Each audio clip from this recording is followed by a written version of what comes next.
Praise the lord. ఈరోజు దేవుడు మనతో వాక్యం ద్వారా మాట్లాడుతున్నారు. ఒక చిన్న ప్రార్థన చేసుకుందాము. సర్వశక్తివంతుడా, సర్వోన్నతుడా, సర్వనాధికారివైన నా పరలోకపు తండ్రి, నీకు వేలాది వందనములయ్యా, నీకు వేలాది స్తోత్రములు ప్రభువా. ఈరోజు వాక్యమును బట్టి నేను ప్రార్థన చేస్తూ ఉన్నానయ్యా.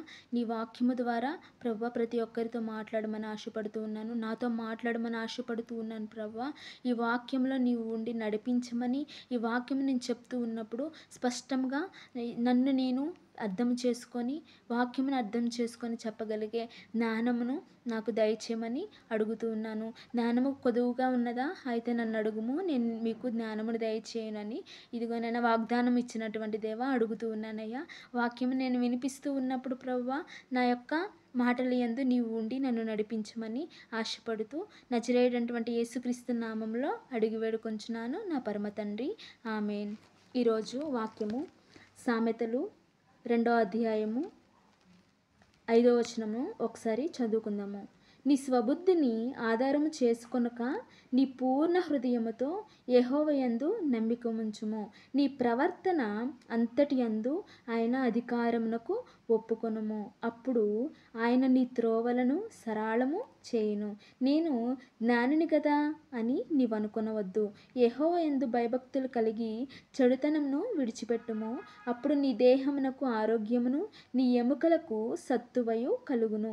నీ రాబడి అంతటిలో ప్రథమ ఫలమును, నీ ఆస్తిలో భాగమును ఇచ్చి యెహోవాను ఘనపరచుము. ఈరోజు దేవుడు మనతో ఎంతో స్పష్టంగా మాట్లాడుతూ ఉన్నారు.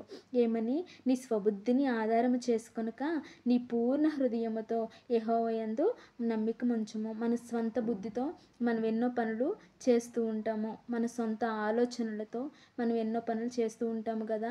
నేను ఇది చేసేయాలి, నేను అలా అయిపోవాలి, నేను ఎలా అయిపోవాలి, నేను ఇంత సంపాదించేసుకోవాలి, ఇలా బ్రతకాలి అనేసి ఎన్నో ఆలోచనలు ఈ లోకపరంగా ఆలోచిస్తూ ఉంటాము. కానీ నీవు ఆలోచించే ముందు అవి దేవుని చిత్తమై ఉన్నాయా లేవా ఒకసారి పరిశీలించుకుందాం. నిజంగా చెప్పాలంటే దేవుడే మాట అంటూ ఉన్నారు కదా, నా చిత్తంలో లేనిది ఏదియూ జరగదు.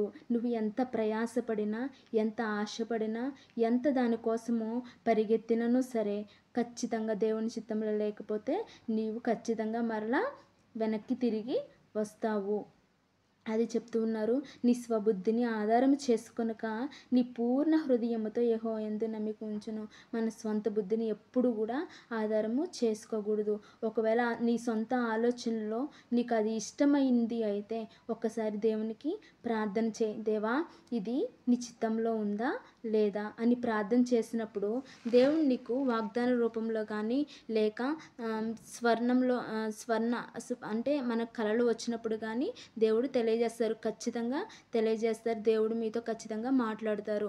అందుకే ఇక్కడ ఇంకొక మాట అంటున్నారు, నీ పూర్ణ హృదయంతో యెహోవా యందు నమ్మికముంచుము. మన పూర్ణ హృదయం అంటే ఏంటి? సపోజ్ మనం చందమామను తీసుకున్నప్పుడు దానిలో ఏ మచ్చ ఉండదు, చాలా గుండ్రంగా చాలా అందంగా కనిపిస్తూ ఉంటుంది కదా.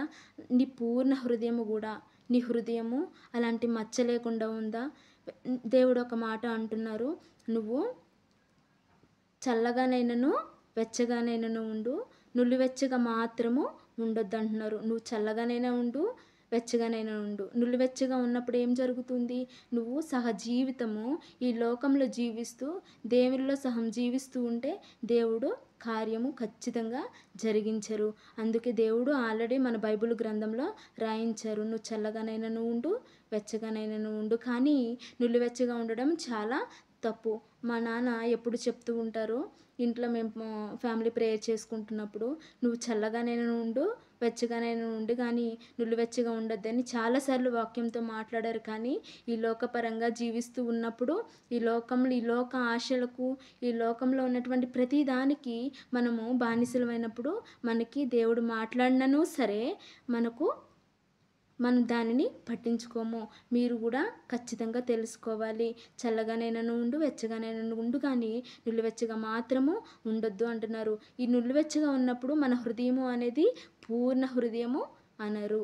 పూర్ణ హృదయం అంటే చందమామలాగా ఏ మచ్చ లేకుండా తెల్లగా తెల్ల కాగితము ఏ విధంగా అయితే ఉందో దాని మీద మచ్చలు లేకుండా అలాగ నీ హృదయము ఉన్నప్పుడు దేవుడు ఏం చేస్తున్నారు? నీ పూర్ణ హృదయముతో యెహోవా యందు నమ్మిక ఉంచుము. నీ ప్రవర్తన అంతటి యందు ఆయన అధికారము ఒప్పుకొనుము. నీ ప్రవర్తన అంటే రోజు నువ్వు చేసే బిహేవియరే నీ ప్రవర్తన. రోజు లేచిన దగ్గర నుంచి నువ్వేం పనులు చేస్తూ ఉంటావు? దానిలో దేవుని పట్ల నీకు గౌరవం ఉన్నట్లు నువ్వు జీవిస్తున్నావా? ఒకరితో నువ్వు మాట్లాడుతూ ఉన్నప్పుడు ప్రేమగా మాట్లాడుతూ ఉన్నావా?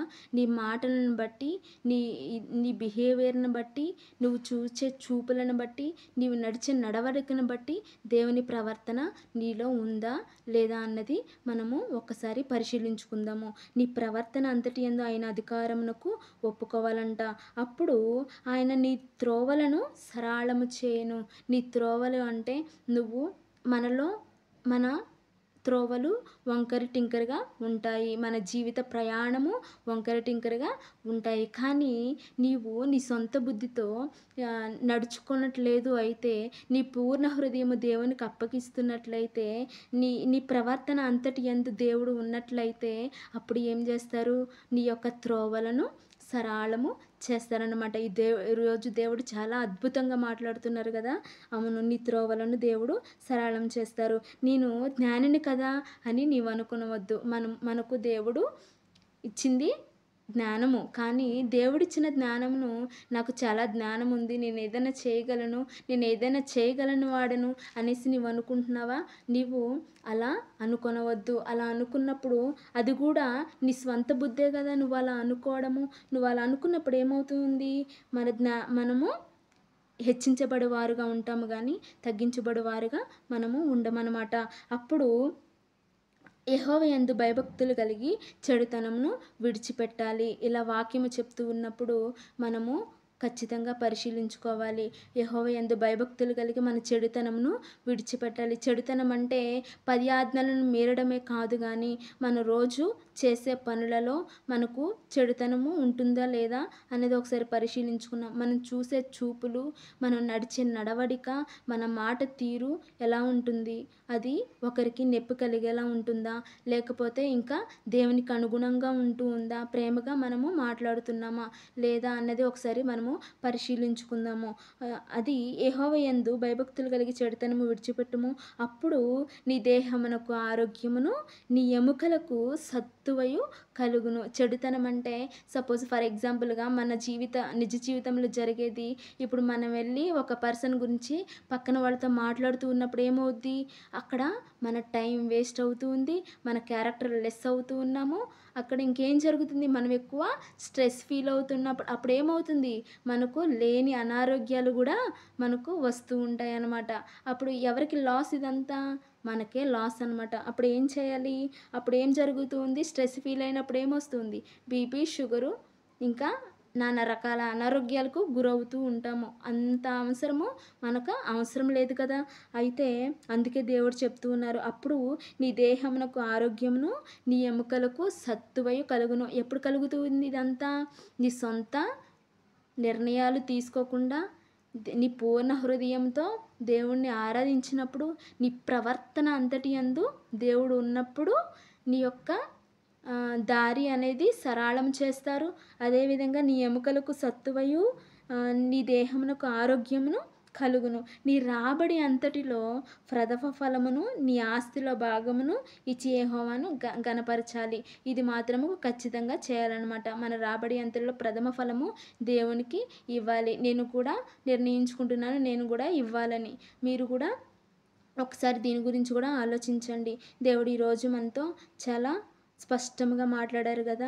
ఇంకొకటి కూడా ఉంటుంది. సామెతలలో మొదటి అధ్యాయంలో 33వ వచనము, నా ఉపదేశంను అంగీకరించేవాడు సురక్షితముగా నివసించును. ఇప్పుడు నేను చెప్పినటువంటి మాటలు దానిని మనం అంగీకరించిన వాడు ఎలా ఉంటాడు? సురక్షితంగా నివసిస్తారనమాట. అంతే కదా! సురక్షితంగానే నివసిస్తాము. స్వబుద్ధితో, మన సొంత నిర్ణయంతో ప్రవర్తించకుండా, మన పూర్ణ హృదయంతో దేవునికి అర్పించి మనం నడుచుకున్నప్పుడు, మన ప్రవర్తన అంతటి యందు దేవుడున్నప్పుడు మనకు ఖచ్చితంగా సురక్షితమైనటువంటి జీవితమును ఇస్తారనమాట. వాడు ఎలా ఉంటారు? ఇవన్నీ చేసిన వారు ఎలా ఉంటారు తెలుసా? వాడు కీడు వచ్చుచున్న భయము లేక నెమ్మదిగా ఉంటారనమాట.